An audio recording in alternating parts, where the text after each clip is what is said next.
I'm here to talk about the cost of GraphQL at Pipedrive. And I was meaning for this talk to be very kind of data focused, but it turns out that the data is not that easy to get, or I'm too lazy to get it. I'm not sure. So this is going to be more like theoretical or philosophical or opinionated. I don't know. But the more we can argue about it later on, right? Well, there is the next talk about New Relic, and that's going to be data focused, I guess. But first about me. So my name is Georgy. I'm working here in Pipedrive as a senior software engineer, if that's not obvious already. And I'm part of, front-end platform team right now. And mostly I'm focusing on GraphQL and adoption, global adoption of GraphQL basically in Pipedrive. So when, outside of Pipedrive, you can Google me with this nickname or username or something around the internet. So feel free to do that. Be sure to check out GitHub. There's lots of cool and kind of fun stuff right there. Today, we're going to talk about GraphQL at Pipedrive, just to give you some kind of overview of how it works in the first place, right? Then we're going to talk about overfetching, because that's kind of connected to what GraphQL helps with, right? And then data normalization, which is kind of connected, but we'll get to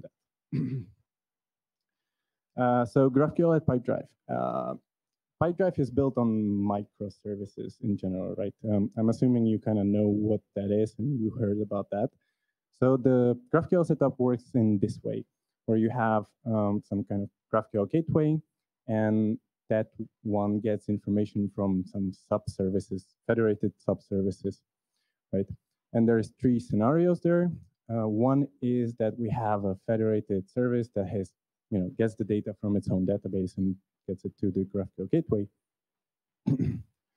Then there is the middleman kind of thing, where we have GraphQL service that just gets data from REST endpoint, kind of maps it into GraphQL format and sends it to GraphQL gateway. And then there's third one, which is basically the same, but it has kind of more, it's bigger, it calls multiple REST endpoints and stuff like that. And again, it sends it to GraphQL gateway. There's one special use case that we have here in Pipedrive, and we call it CodeGen internally. So that's something that we are able to define some kind of config, and based on that, well, the config consists of kind of mapping REST into GraphQL. And based on that, some kind of service is generated automatically for us, and it kind of helps us adopt GraphQL quickly. But I'm not going to go into that. My friend and colleague Michal Sanger is going to be talking about that. What is it? Web Expo, right? So if you don't have tickets, go get it. Now overfetching. So overfetching is always the first thing that people mention when we talk about GraphQL. And I always kind of compare it to the REST, right? And they kind of use this comparison of like, this is this Marilyn and this is this Marilyn, right? But let me show you that it's not that simple, and it's not that black and white like this picture. And the example I'm going to use is user self. And for that, you need to understand what user self is. So user self is this legacy kind of backbone model inside of Pipedrive, and we use it to, in all kinds of front-end application parts to retrieve some kind of general data that we need. And what we would do previously is that we would call this kind of, I don't know, I guess 5 REST endpoints. We would, in parallel, we would wait for it to resolve, and then we would fill it up into the user self and provide it kind of to all the micro frontends inside of our application, and we can kind of assume that the data is there.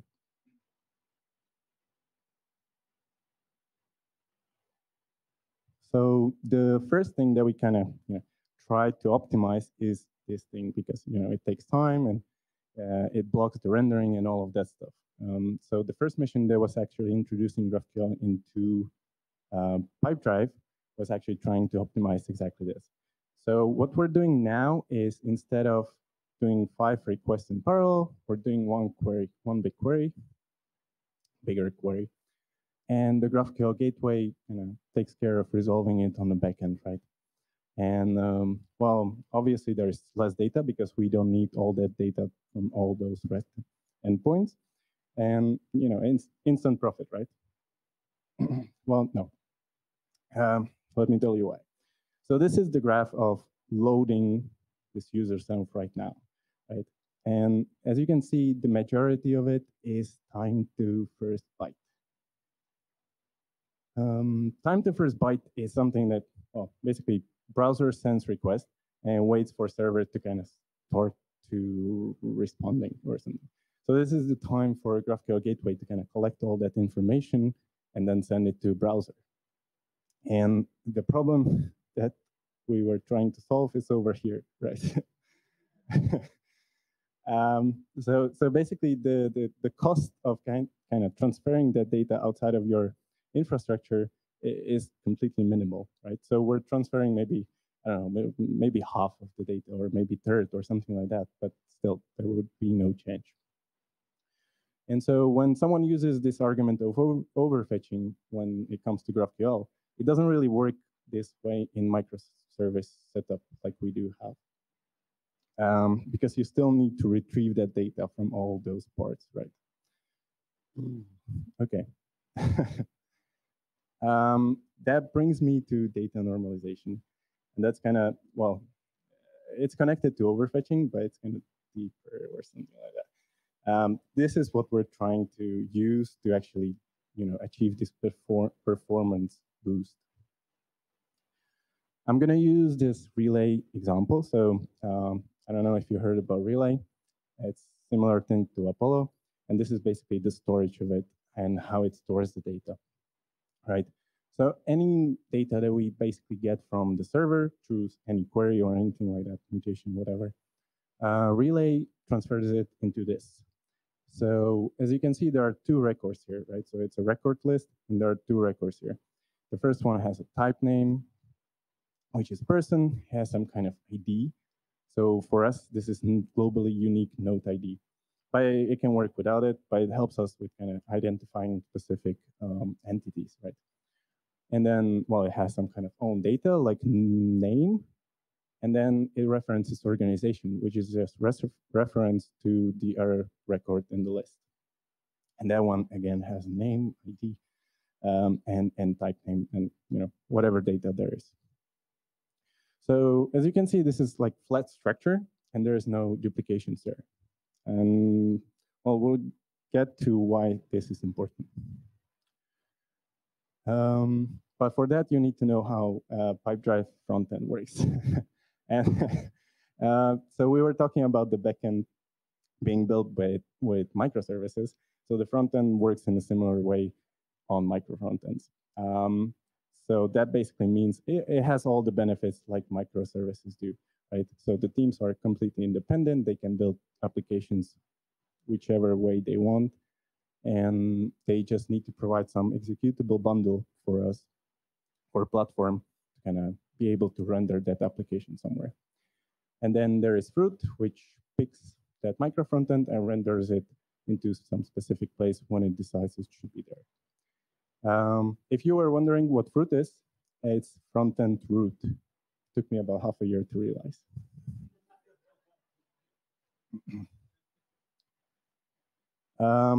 And micro frontend works great, right? For big organization like we have. It's independent applications. They can work. You can make decisions based on whatever you need in the team right now. But there are some problems with that because micro frontends would usually work this way, right?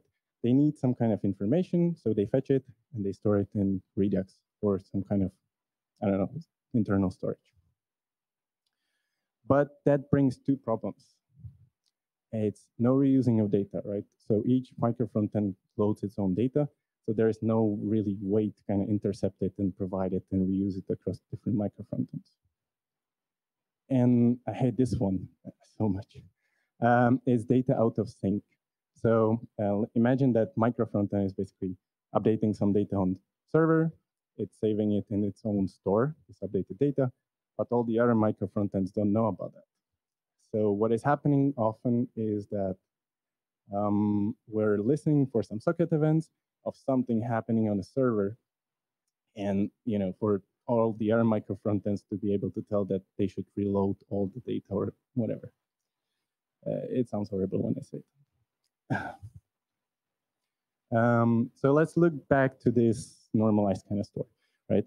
So each record in this store is kind of identifiable uniquely in this whole universe of data, GraphQL data inside of Pipedrive.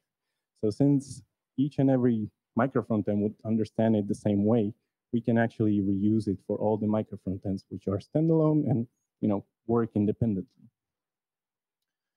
So let's consider those problems that we had before. If we're using one store and one client to kind of load the data and store it, we have the no reusing of data.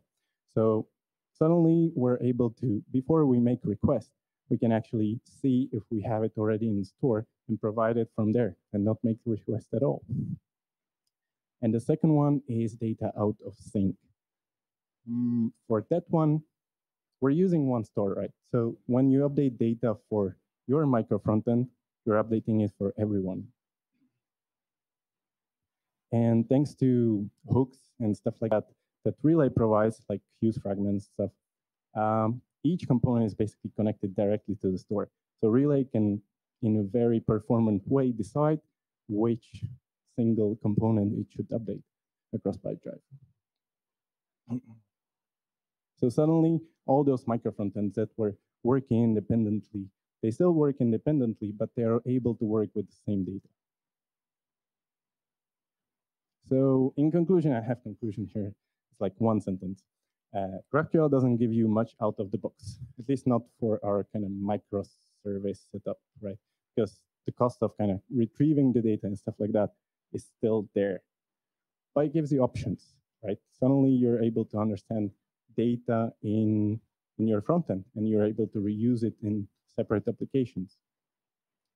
It also gives you kind of one extra layer of control where you're able to, define some caching and stuff like that. And that's it for me. Thank you. You spoke about reusing this data. How about the local state? Are you also reusing this? Good question. And no, we have a rule of data. We're separating the idea of data and state, right? So data is data, and okay, that's something that we can globally identify. But in general, we're kind of afraid of people touching the store directly in any way, right? We just want it to happen automatically somehow. Okay.